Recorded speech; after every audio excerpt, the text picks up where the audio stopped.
Muito obrigada, João Camargo. A gente começou, de fato, com o pé direito. E simbora que a gente tem muita coisa legal hoje neste seminário para tratar. E agora, com um oferecimento da agência Infra, a gente vai para o primeiro painel do dia. E se eu fosse você, eu não perderia, você que está nos assistindo também. O tema que a gente vai trazer hoje, nesse primeiro painel, se chama O Brasil em Construção. E, por isso, a gente tem aqui muitas pessoas que representam o Brasil em diferentes pastas ministeriais. O Brasil, como a gente sabe, é, de fato, um país de extensão continental. Isso pode dificultar um pouco os planos de longo prazo e a uniformidade dessa infraestrutura. Como é que a gente enfrenta esse desafio? Para falar sobre isso e mais um pouco a fundo, a gente adentrar em outras questões, eu convido ao palco o jornalista William Vac, que vai fazer as perguntas certas a quem está com a caneta na mão. Seja muito bem-vindo. Tudo bem? E também convido Silvio Costa Filho, ministro de Portos e Aeroportos, Jader Filho, ministro das Cidades, Vinícius de Carvalho, ministro da Controladoria Geral da União. Eu peço aos convidados que, ao subirem ao palco, tudo bem? Que, ao subirem ao palco, se posicionem nos assentos de acordo com as fotos.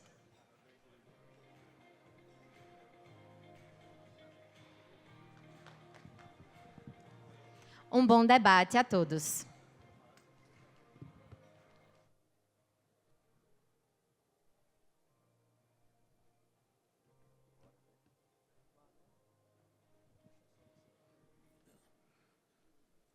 Bom dia, pessoal. Eu não estou acostumado a dar bom dia às pessoas. O João sabe disso. Boa noite. Cada dia mais tarde, né, João? Outro dia botaram o programa mais meia hora. Eu ia estourar. Estou ficando velho. Então, é sempre para mim uma extraordinária oportunidade. Tá frente a frente com o público. E o pessoal que organiza o evento detesta quando eu falo isso, porque aí eu peço para iluminar a plateia, para a gente se ver um pouco. E eles passaram a semana inteira colocando essas luzes aqui, pensando nas câmeras e como é que a gente vai aparecer naquele telão, né? Vocês estão conseguindo ver alguma coisa aqui? Dá para iluminar a plateia? Mais. Agora sim. Olha que diferença. É outro calor. É outro calor. Fora que essas luzes aqui são realmente fortes, muito mais fortes que a do estúdio. Bom, pessoal, vamos ao trabalho. A gente tem um bocado de coisa para falar. Numa situação inédita. Eu sou jornalista profissional há muitos anos e tenho uma atuação, por conta da minha biografia profissional, muito ligada a acontecimentos internacionais.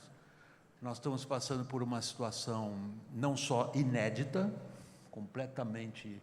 Nunca vimos nada do que está acontecendo lá fora e não vimos nada do que está acontecendo lá fora em relação ao que está acontecendo aqui dentro. Então, é sempre um perigo, porque eu fujo completamente do script que foi dado aqui e queria levar vocês àquilo que está na cabeça de todo mundo. Como é que a gente pensa um país com o déficit de infraestrutura que nós temos, no qual um dos maiores interessados é o maior adversário geopolítico da potência dominante que está nos colocando numa situação, no mínimo, contra a parede. Tudo misturou, virou um bolo. Eu não vou falar de aeroporto, Silvio, porque eu sou piloto, operador de aeronave, tenho opiniões fortes sobre o setor aeroportuário, mas isso aí a gente deixa para conversar depois entre nós dois. Eu queria trazer para vocês a primeira pergunta, que é a seguinte. Nós temos, de fato, uma situação antes de Cristo, depois de Cristo, considerando o que aconteceu no último mês. Nós temos que falar para investidores externos, nós temos, como todo investidor, somos sempre indagados sobre 3 coisas. Com esses juros que vocês têm, como é que eu vou investir? com o ambiente regulatório que vocês têm, como é que eu vou sobreviver? E que tipo de ambiente de negócios que o país que vocês dirigem e querem tornar atrativo para investidores, que tipo de ambiente de negócio que vocês têm para me oferecer? Eu sei dos programas que vocês têm setoriais de cada uma das pastas, especificamente a sua também, que tem uma função enorme no ambiente de negócios, no que se chama segurança jurídica e previsibilidade das regras. Silvio, começando por você, que é o anfitrião, nós estamos na tua casa. Eu sou velho bastante nessa profissão, me lembro de trocar figurinha com teu pai. Grande conversa política, por sinal. Grande conversa política. Me lembro com muitas saudades, sobretudo da verve dele. Imagina o que ele deve estar pensando quando vê a cadeira do presidente da Câmara no meio daquela bagunça a semana que passou, mas isso é outra história, né? Silvio, o que você diz para o investidor estrangeiro quando ele olha para o Brasil depois do Trump? Olha, primeiro, William, bom dia. Quero cumprimentar a você e parabenizar por todo o trabalho, pela biografia, pelo apreço que lhe tenho.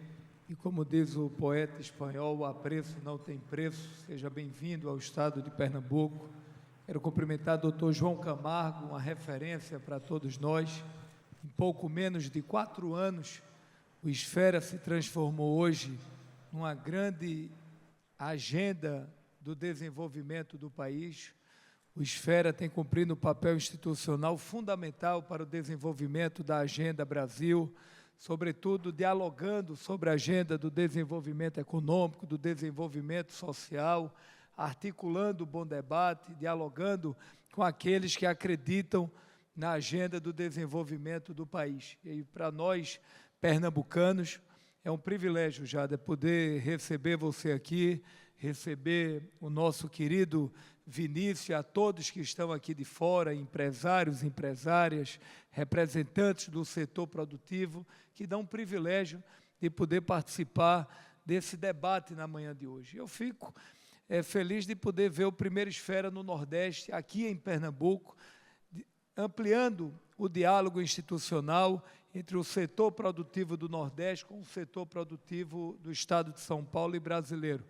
Até porque eu digo sempre que quando São Paulo vai bem, o Nordeste vai bem, o Norte vai bem, e essa interlocução, esse diálogo permanente do setor produtivo, ele é muito importante para quem quer ajudar o Brasil. Segundo, lamentar, William, o momento que a gente está vivendo. Eu, desde a redemocratização do Brasil, eu nunca vi um momento tão desafiador como nós estamos vivendo do ponto de vista institucional. A gente sabe que, apesar das dificuldades do governo Biden, no ano de 2024, os Estados Unidos cresceu 3%, os Estados Unidos gerou mais de 3% do emprego, os Estados Unidos preservou um diálogo internacional, preservando a economia americana e fortalecendo o dólar. O que a gente está vendo agora é que, em pouco menos de 8 meses do governo Trump, o Trump pode levar os Estados Unidos a uma recessão, ao aumento do desemprego, o aumento da inflação e prejudicando a economia mundial. Então, o que o Trump está fazendo com o mundo, na minha avaliação, é um desafio, é um desrespeito à agenda internacional. E o Brasil, naturalmente, sendo prejudicado por essas decisões que foram tomadas recentemente. Porque não foi uma decisão econômica, foi uma decisão política tomada pelo presidente Trump. Porque os Estados Unidos, com o Brasil é um dos poucos países que oferecem aos Estados Unidos um saldo na balança comercial. Poucos países, 3, 4 países, o Brasil é um dos poucos que tem superávit comercial com os Estados Unidos. Então, é bom para os Estados Unidos poder ter essa boa relação. Mas, infelizmente, a decisão foi misturada com a agenda de anistia, com a agenda que aqueles setores bolsonaristas mais radicais defendem. Isso é contraproducente com o Brasil, porque eu digo sempre, Vinícius, que o emprego, ele não é de direita, de esquerda, de centro. O emprego é do povo brasileiro. E na hora que a gente tem uma medida que, como foi tomada, prejudicando a economia do país, nós estamos prejudicando milhares de empregos por conta dessa taxação. Eu acho que o Brasil está vivendo, William, um momento importante. Quando a gente pega a área da infraestrutura brasileira, nós estamos vivendo, foi o ano de 2024, o melhor ano de concessões da história do país. Nós temos, apesar das taxas de juros altas, contratos na ordem de mais de 300 bilhões de reais, contratos em portos, aeroportos, rodovias, ferrovias, petróleo e gás. Isso é um ativo significativo para gerar previsibilidade no desenvolvimento do Brasil. Silvio, nós estamos sob ameaça de sanção secundária.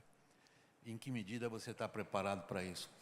Olha, eu espero que isso não aconteça, porque, ao final, é ruim para os Estados Unidos. Eu defendo a democracia, eu defendo que a gente possa avançar na agenda econômica. De certa forma, dos 100% de taxação, já foram preservados 65%, tem ainda 35% que prejudica a economia brasileira, e eu espero que, através do diálogo entre o presidente Alckmin, do vice-presidente Alckmin, do nosso ministro Fernando Haddad, a gente possa buscar efetivamente... Os chineses já bateram na tua porta e ofereceram o quê? Olha, os chineses estão querendo ampliar a Ásia com o mercado brasileiro. Importante fazer justiça que o presidente Lula, em pouco menos de 2 anos e meio, já abriu mais de 390 mercados. Eu olho essa decisão dos Estados Unidos como, na minha avaliação, também um momento de reflexão. Lógico que nós não gostaríamos que isso tivesse acontecido, mas já que aconteceu, o próprio setor produtivo vai acelerar o que já estava acontecendo, abrindo novos mercados com a Ásia, com a Europa, com outros países, para que a gente possa fazer a nossa exportação de grãos, de petróleo, entre outros fatores. Deixa eu pôr tanto o Jader quanto o Vinícius nessa conversa. Me parece que há um denominador comum em todos nós, que é a medida em que as pautas universais, entre elas ambiente, entre elas inclusão e, sobretudo, governabilidade, que é bem a sua área, né, Vinícius? Em que medida essas pautas estão, digamos, num caminho que a gente julgava que seria um caminho mais ou menos previsível, por exemplo, COP30, se a gente considera que a questão ambiental é uma questão urbana, sobretudo, é importantíssimo considerar, elas confundem questão ambiental com árvore. É óbvio que tem a ver com árvore, mas, sobretudo, com a qualidade de vida em cidades. Agora, vamos ver. Essa agenda internacional parece ter sido jogada para trás, para baixo, em função dessas disputas políticas que nos afetam. Como é que isso está afetando você, Jader? Primeiro, quero saudar a você, William. Eu que sou sempre um admirador do seu trabalho há muitos e muitos anos.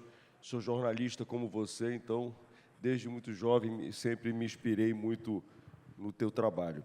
Saudar aqui, primeiramente, me permita, João, saudar primeiro a Aninha, essa pessoa doce, querida, que tem sido aí um expoente aí, junto com a Camila e com o João, enfim, com todos aí que fazem o Grupo Esfera. Saudar a minha governadora, Fátima Bezerra. Saudar, agora tem outra governadora, olha que bacana aí. William, olha só, temos 2 governadoras, uma salva de palmas às nossas governadoras.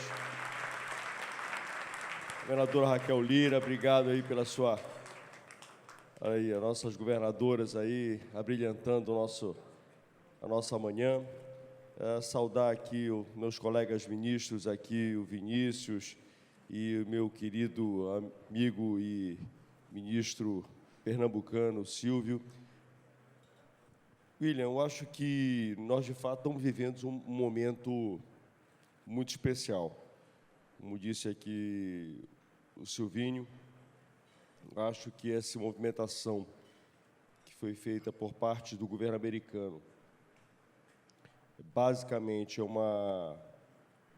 um movimento que, se a gente parasse para pensar e fizesse uma reflexão, você que trata da questão geopolítica internacional, você que trata da política e trazendo as informações sempre com muita precisão do que acontece lá fora e o que acontece lá fora que nos afeta, há bem pouco tempo atrás, se alguém contasse para você, que é um homem muito experiente, que seguramente você diria que isso era impossível de estar ocorrendo.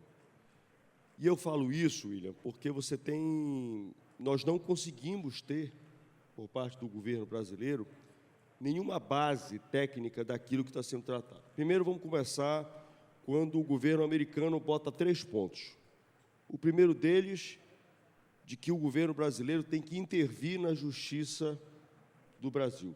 Isso, no nosso modelo democrático, no nosso modelo constitucional, isso não é possível. Segundo, quando faz a acusação de que os nossos mercados são mercados que, na verdade, haveria um déficit a favor, quer dizer, contra os Estados Unidos, a balança comercial que é desfavorável para nós, seria desfavorável a eles. Isso é uma mentira. Então, quando você parte de uma negociação que ela não tem início, meio e fim, é uma problemática. Você não sabe o que o interlocutor quer.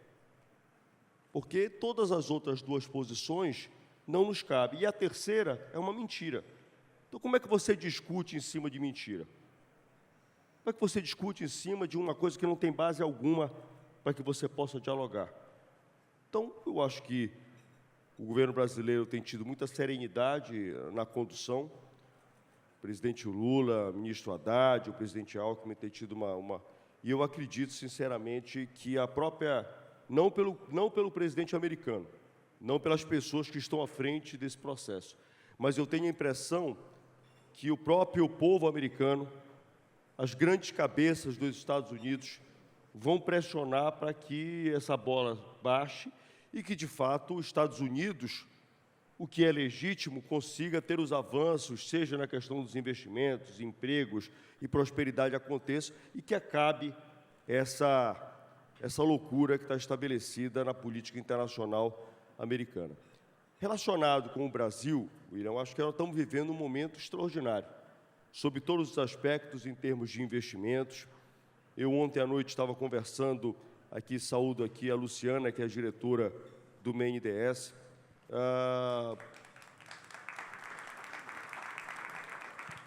William, nós estamos vivendo, se você pegar em todas as frentes, nós estamos vivendo momentos que são momentos de ouro. Por exemplo, você pega o Minha Casa Minha Vida, por exemplo. Vamos pegar primeiro o Minha Casa Minha Vida.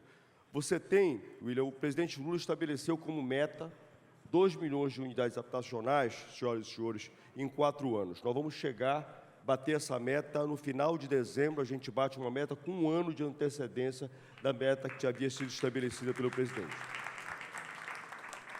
Para vocês terem uma ideia, o orçamento do Minha Casa Minha Vida, dos financiamentos do Minha Casa Minha Vida, quando nós chegamos no Ministério das Cidades, era de 69 bilhões de reais. Nós estamos chegando no ano de 2025 com um orçamento de 136 bilhões de reais. Se somados a todos os investimentos que nós temos do Orçamento Geral da União, é o maior orçamento em moradia de todos os tempos. Em nenhum momento aconteceu um investimento tão grande em termos de moradia.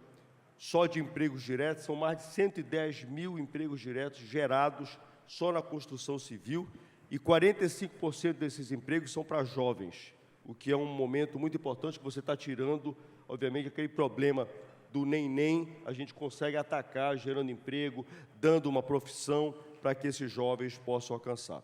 Se você vai falar sobre infraestrutura, sobre questão de saneamento, nós temos investimentos acontecendo fortemente, seja por parte do orçamento, seja por parte das concessões. O Pará, por exemplo, teve agora uma concessão de 3,6 bilhões de reais, isso ajudado pelo BNDES. Nós temos agora a concessão que vai acontecer em Pernambuco, agora são mais de 18 bilhões de reais em investimentos na concessão de Pernambuco, também dado suporte pelo BNDES. Se você vai para a mobilidade, nós temos aqui, por exemplo, como aconteceu em outros, como está acontecendo em Belo Horizonte, como aconteceu em Salvador, como aconteceu em Fortaleza, nós teremos aqui a concessão da CBTU aqui em Pernambuco. Estamos trabalhando, o Ministério das Cidades, Casa Civil e outros entes com o governo de Pernambuco para que a gente possa dar o mesmo serviço, de qualidade de serviço, William, que você vê hoje, por exemplo, em Belo Horizonte, que você vê em Salvador, que você vê em Fortaleza, que aconteça aqui. Existe uma carência de investimentos fortemente aqui na CBTU, aqui de Pernambuco, como existe carência de investimentos, por exemplo, lá na CBTU de Natal. Só para você ter uma ideia, então você tem investimentos. Por exemplo, o governo federal colocou 136 bilhões em investimentos aqui na CBTU de Pernambuco, mas isso não é suficiente, William. Nós precisamos trazer novos recursos. E como é que você consegue trazer esses novos recursos? Com a questão da concessão. E com isso, eu até mesmo vou fazer agora uma visita com a governadora Raquel, mostrando para ela o que está sendo feito, por exemplo, na CBTU de Belo Horizonte. Uma melhoria extraordinária no serviço, William, que as pessoas aqui em Pernambuco não conseguem enxergar. Eu vou entrar nesse ponto. Eu só queria ter a oportunidade de colocar o Vinícius na nossa conversa, em função do que vocês dois já descreveram, como um cenário inédito no qual, sobretudo, demandas políticas se sobrepõem a qualquer tipo de possibilidade de discussão racional sobre questões, por exemplo, de comércio. Nós vamos ser investigados pela 301 nos Estados Unidos. Essa investigação começa a semana que vem. Boa parte dessa investigação contra o Brasil, e é isso que ela é uma investigação ordenada pelo governo americano contra o Brasil, se refere a práticas desleais de comércio, se refere a situações desleais de competição contra empresas estrangeiras e se refere, sobretudo, a questões de governabilidade, transparência e corrupção.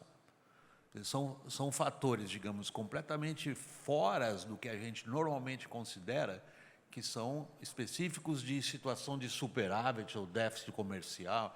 Aqui eu vendo suco de laranja ou não, meu avião vai ter tarifa ou não vai ter tarifa. É outra coisa. Eles estão investigando o Brasil pela forma como o país é governado, no fundo, Vinícius. O que você teria a dizer nessas audiências públicas que começam semana que vem nos Estados Unidos? Bom dia a todos e todas. Eu queria, antes de mais nada, agradecer o convite, agradecer, João, a oportunidade de estar aqui mais uma vez com vocês. Para mim, esse tipo de evento ele tem uma relevância enorme porque ele permite um diálogo do ponto de vista de quem lida com os temas da governança e das instituições dentro do governo federal com o setor privado. Então, é a hora também que eu consigo tentar vender o nosso peixe em termos do que nós estamos fazendo. William, eu acho, se você permite fazer uma contextualização, e aqui eu estou com dois colegas que eu tenho um apreço profundo e que dialogam comigo, comentava ontem à noite.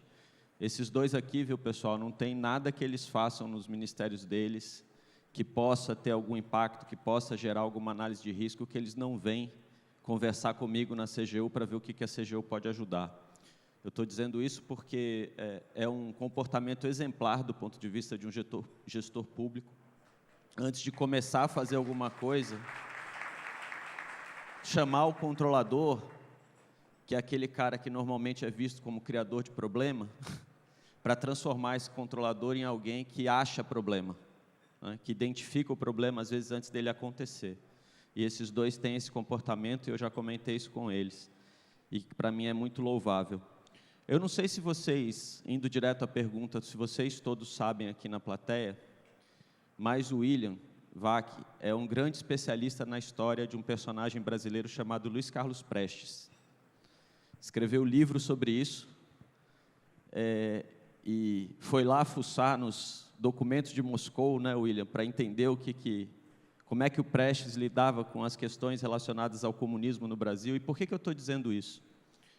Porque nessa época da Guerra Fria, os partidos comunistas em vários países do mundo, eles iam à União Soviética, eu falei de vender o peixe, né? Vender o peixe deles, dizer, lá no meu país está para acontecer uma revolução, me ajuda um pouquinho aqui, que a hora que eu me levantar lá, o povo vem comigo, e a gente faz uma revolução. E por aí a gente viu, ao longo da história do século XX, durante o período da Guerra Fria, uma série de tentativas de revoluções fracassadas, algumas contra regimes democráticos, outras contra regimes autoritários de direita, de extrema-direita, e várias delas fracassaram, porque, na verdade, não tinha, né, esse substrato social, esse apoio da sociedade a esse tipo de empreitada. A sensação que eu tenho é que a gente está vivendo um momento parecido às avessas, William. Eu acho que o pessoal foi lá vender esse peixe.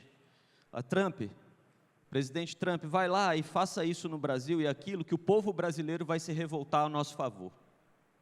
Né?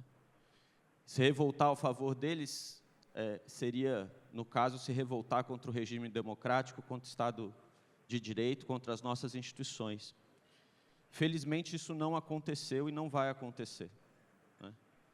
Porque a gente vive num país que, depois de 1985, e principalmente depois de 1988, construiu, ainda que incrementalmente, uma série de instituições e políticas que conseguem sustentar a nossa democracia, o nosso Estado democrático de direito, de maneira muito sólida.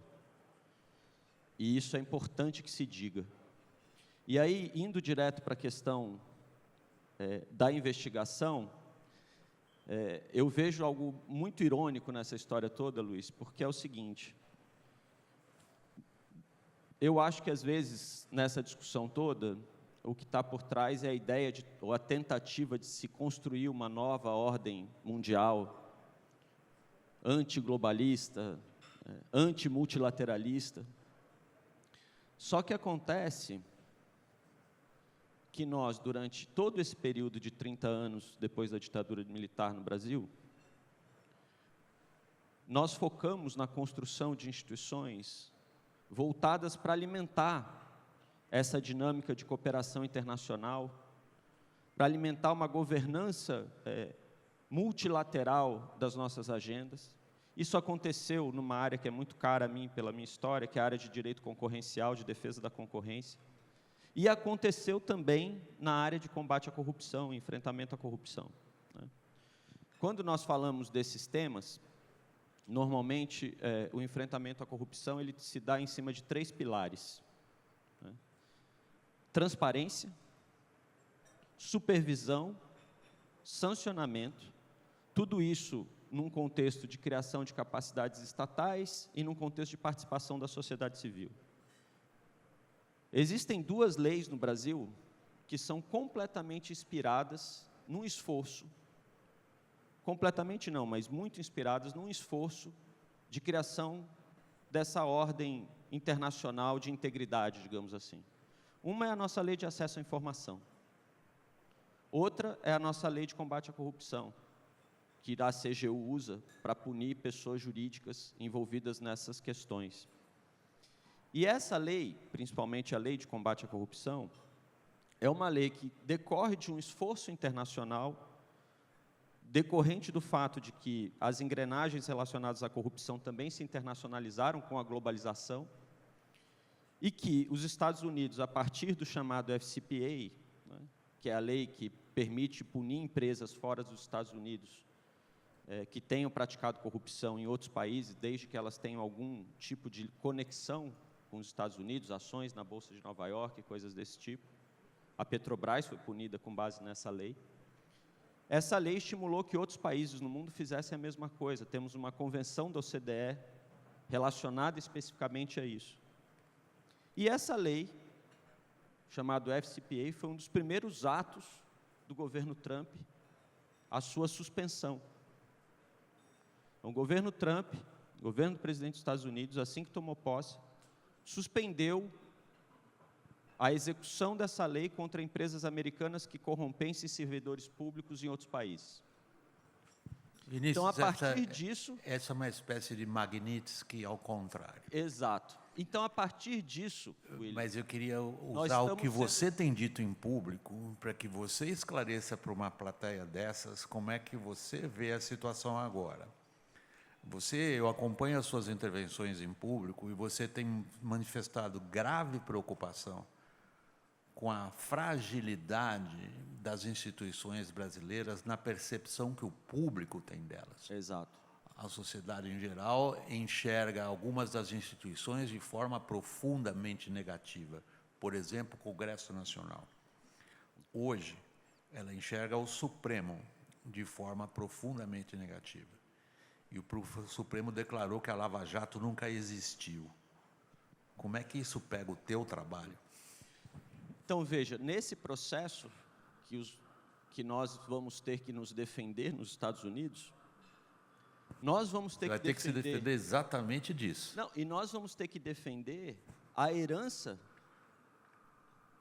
de toda essa ideia multilateral, de toda essa ideia de combate à corrupção que trouxeram para nós e que nós incorporamos à nossa legislação. E nós estamos, de certo modo, por isso que é irônico, defendendo essa herança civilizatória de todos esses incentivos que eles nos fizeram ao longo da década de 90, dos anos 2000, diante de um cenário que eles mesmos estão se retraindo. Eles mesmos estão deixando de aplicar uma lei que estimulou vários outros países a construir uma agenda de combate à corrupção. A nossa defesa, ela é uma defesa que passa por mostrar o que nós fizemos, né? O ano passado, nós batemos o recorde de abertura de processos administrativos contra empresas que fizeram algum tipo de conduta corrupta no Brasil. Só a CGU abriu 75 processos ano passado. Nós batemos recorde, o ano passado, de economia de recursos públicos a partir da utilização de um software chamado Alice, que é um software de inteligência artificial, que lê editais de licitações, identifica possíveis desvios e conserta esses editais com auditoria antes que esses editais vão para a rua. Só o ano passado foi 1,25 bilhão de reais. A média do governo anterior era de 230 milhões de reais por ano de economia de recursos em função desse do uso desse software. Nós, do ponto de vista de transparência, alteramos o entendimento da CGU relacionado à questão do sigilo de 100 anos e mudamos esse entendimento para reduzir esse entendimento para 15 anos e estamos combatendo o abuso no uso do sigilo. Nós, na CGU, ano passado, conseguimos bater o recorde no uso do portal da transparência, a partir do momento que a gente conseguiu colocar todas as emendas parlamentares dentro do portal da transparência.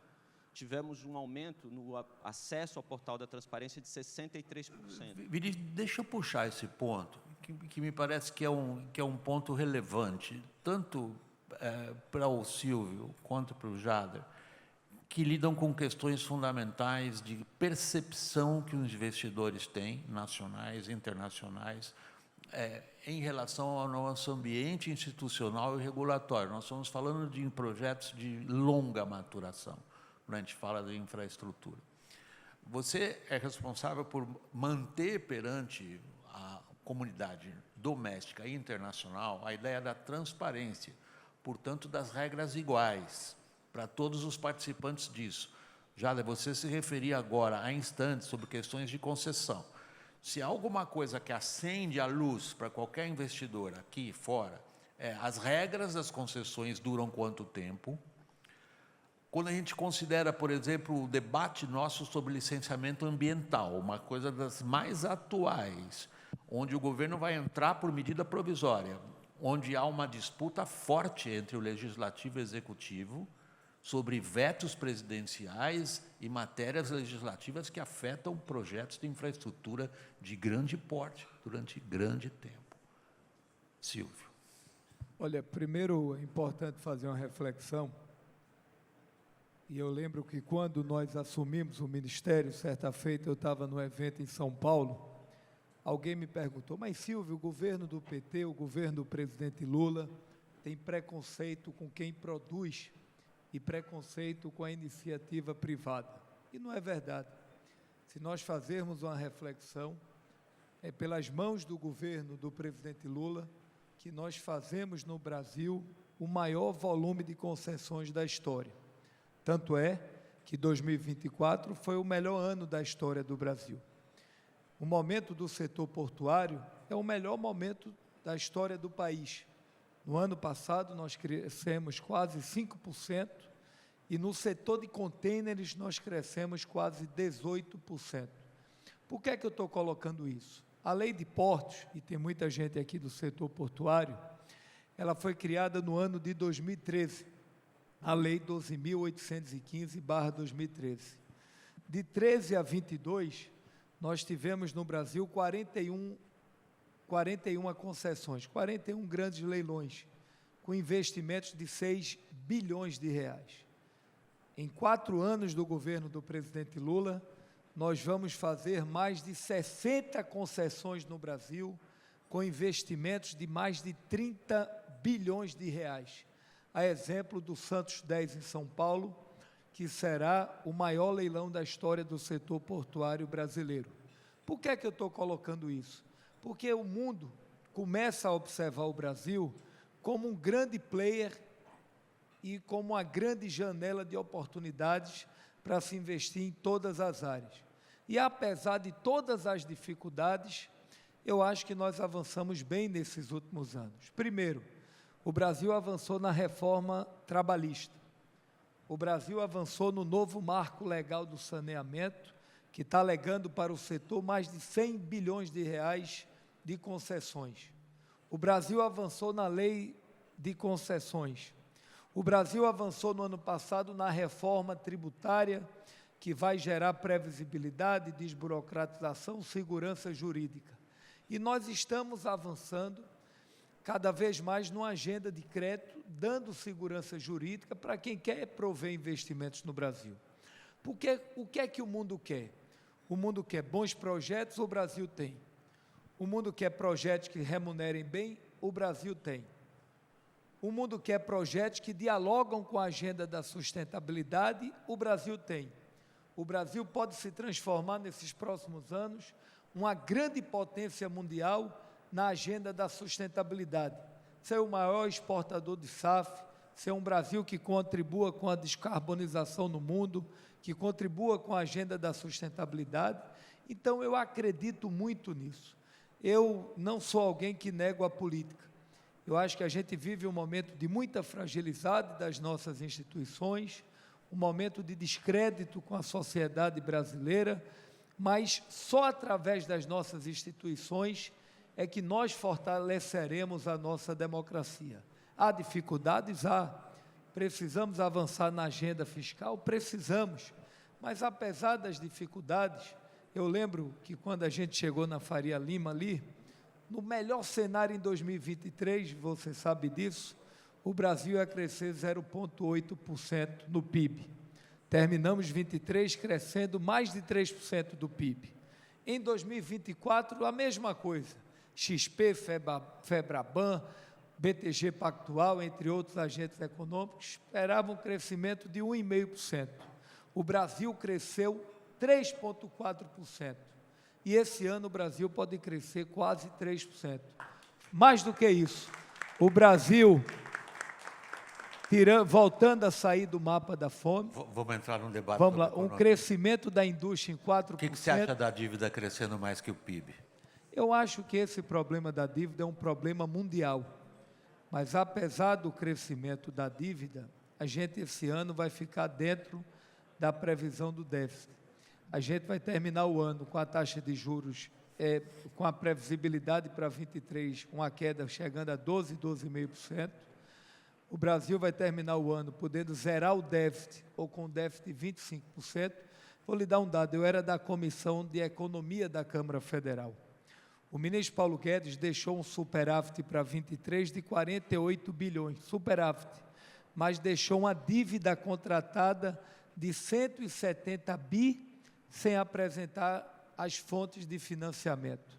Para mim, o maior irresponsável fiscal desse país, na minha opinião, foi o governo anterior, onde saiu de um Bolsa Família de R$200 para 600 reais, e aumentou a conta de 40 bi para 150 bilhões de reais para pagar o Bolsa Família. O Bolsa Família é importante, mas quer maior irresponsabilidade fiscal do que essa para tentar ganhar uma eleição?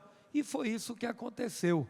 E se tem um homem sério, preparado, com espírito público, que está tentando fazer com que o Brasil equilibre as suas contas, mas preservando o crescimento e preservando o povo brasileiro, é o ministro Fernando Haddad, que está tendo responsabilidade, na minha opinião, fiscal. Eu não tenho mandato nem para defender, nem Não para tem atacar por que não quer, porque senão você era governo algum. deputado federal nomeado. A única coisa que eu tenho é respeito às notícias e aos fatos.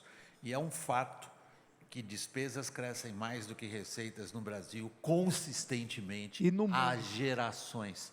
Pode-se apontar o dedo para este ou para aquele governo, mas nós, como sociedade no Brasil, William. nós, como sociedade no Brasil, cuidamos para que os gastos públicos se expandissem de maneira que a gente não Perfeito. consegue sustentar mais. A- E se há algo que me preocupa, independentemente de quem ganha as eleições no ano que vem, é como é que ele vai fechar essa conta em 2027, que, segundo o próprio governo atual, é uma bomba fiscal, como nós nunca vimos. E esse horizonte não está lá muito na frente. Esse horizonte está aqui, no nosso colo. É isso que me preocupa. Mas eu não queria transformar isso num debate sobre Perfeito. economia, para fugir ao tema. Isso faz parte da minha educação germânica. O tema é o Brasil em construção e infraestrutura. E eu tenho mais 1 minuto e 27. Queria passar para o Jader exatamente essa questão das regras do jogo, da sua transparência e da confiança que quem participa de concessões, Jader, tem, que o que ele concordou hoje em fazer vai ser mantido amanhã. Você me perdoa, Silvio. Não, lógico. Só quero colocar, pedindo uma parte ao nosso ministro Jade, que Regra o do problema TSE, do déficit em 5 público, segundos. o déficit público é um problema mundial. Na Europa, nos Estados Unidos, o país que está reduzindo o déficit é a Argentina, em sacrifício à miséria na Argentina. Mas um dado importante, só para a gente fechar essa equação. Eu defendo o ajuste fiscal e responsabilidade fiscal, para mim, é cláusula pétrea. Esse é um debate que a gente precisa cada vez mais inserir no governo. Com a palavra, Vossa Excelência. Primeiro, eu acho que vou fazer só uma queixa aqui para o João. João, a gente precisa de um tempo mais, João, aqui para a gente poder debater. Vocês não estão vendo, mas a gente tem um cronômetro ali que está piscando em vermelho. Acabou. Então, Pois é. vocês me perdoem, não é E eu vou minha ter que falar decisão tchau essa. também, ainda preciso falar tchau também. Então, só para, primeiro, dizer o seguinte, eu acho que, William, me permita, antes de eu responder e entrar na sua pergunta, eu queria fazer só um parêntese. Eu acho que todos nós temos que ter responsabilidade fiscal. Ninguém pode gastar mais do que, isso é qualquer casa, qualquer um de nós, na nossa casa lá, se a gente gastar mais do que aquilo que a gente arrecada, do que o nosso salário, obviamente a gente vai ter um problema num curto, no médio ou no longo prazo. Aí depende do tamanho do gasto que você está tendo. Mas eu acho que a gente precisa, nesse Brasil, em todos os ambientes. Veja bem, você começou falando, William, sobre uma questão, sobretudo sobre Trump e os Estados Unidos. Depois você citou a questão do que aconteceu essa semana e o que a gente tem visto na política, fundamentalmente no Congresso Nacional. Eu acho que a gente precisa, sobre essa questão dos gastos e dos investimentos, nós precisamos de uma palavrinha que significa-se equilíbrio. Não dá para o Brasil ser um país absolutamente fiscalista e esquecer que nós somos um Brasil que precisa de investimentos. Não tem como. Se você quiser, William, a Raquel está bem aí, ela pode levar você. Vou citar um exemplo só, que é uma coisa que está no meu cotidiano. Peça para a Raquel lhe levar agora para conhecer o metrô aqui de Recife. Nós não temos como negar que nós precisamos fazer investimento no metrô de Recife, sabe por quê? Porque se nós não fizermos o investimento, William, nós vamos ter problemas, seguramente nós vamos ter um problema grave, inclusive com possibilidade de mortes, se esses investimentos não forem feitos. Então, eu acho que a gente precisa ter equilíbrio. E aí eu concordo absolutamente com você, não estou fugindo do tema, não. Eu acho que a gente precisa, sim, entender aquilo que é gasto desnecessário e que precisa ser cortado, para que sobre dinheiro, para que a gente possa fazer os bons investimentos, seja a gente dando essa modulação que você falou, para que a gente possa incentivar. Eu ontem à noite tive a oportunidade no jantar de conversar com diversos investidores reais aqui, investidor no setor de saneamento, investidor em setor de mobilidade, em diversos segmentos. Então, nós temos que, por um lado, e o governo federal está fazendo isso com o Orçamento Geral da União, quando a gente faz o PAC, por exemplo, em setor de mobilidade, 47 bilhões de reais no setor de mobilidade, tanto em renovação de frota, em médias e grandes cidades, metrô e tantos outros. Mas, na outra mão, nós estamos fazendo o quê? Botando debêntures incentivados, fazendo trabalho junto com o BNDES, por exemplo, estruturando 21 planos em 21 regiões metropolitanas do Brasil, apontando quais são os investimentos de agora até 2054 para a questão da mobilidade urbana no Brasil.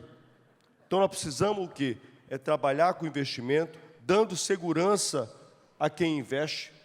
Esse investimento precisam, cada vez mais, William, a gente poder dar. Por exemplo, só ficou de pé, William, por exemplo, a concessão de saneamento de Sergipe. Nós temos as debêntures incentivadas, que eram 50%. Nós elevamos para 70%, porque, tecnicamente, não era possível, não ficava de pé a concessão de Sergipe se nós não fizéssemos esse aumento, essa ampliação. Então, dizendo isso, já finalizando, que eu quero passar, antes de encerrar aqui, eu estou vendo que tem uma mocinha que apareceu aqui do lado, já vejo a nossa apresentadora ali, mas dizer aqui para vocês o seguinte... eu estou vendo a hora da televisão ali. Eu queria pedir desculpas. Não, de jeito algum, mas só para finalizar. Primeiro aqui, fazer uma mensagem aqui aos investidores aqui. O governo brasileiro, em todos os segmentos, e fundamentalmente naquilo que se refere às cidades. Por exemplo, pegando essa questão que você falou da COP. A gente vai falar sobre COP da floresta, mas nós precisamos falar da COP das cidades. 28 milhões dos brasileiros que vivem na Amazônia, William Vac, não moram embaixo de copa de árvore, moram nas cidades, são as cidades brasileiras, como é Belém, como é Manaus, e a gente precisa discutir a questão do meio ambiente, mas dentro das cidades. E, para finalizar, falar sobre a questão dessa que você está dizendo do investimento. A todos os investidores, o Brasil é, nesse momento, no mundo, o maior polo de possibilidade de investimentos e rentabilidade para vocês. E nós temos financiamento, nós temos legislação e nós temos ambiente para poder receber a todos vocês. Parabéns. Obrigado. Muito obrigada. Obrigado pela atenção.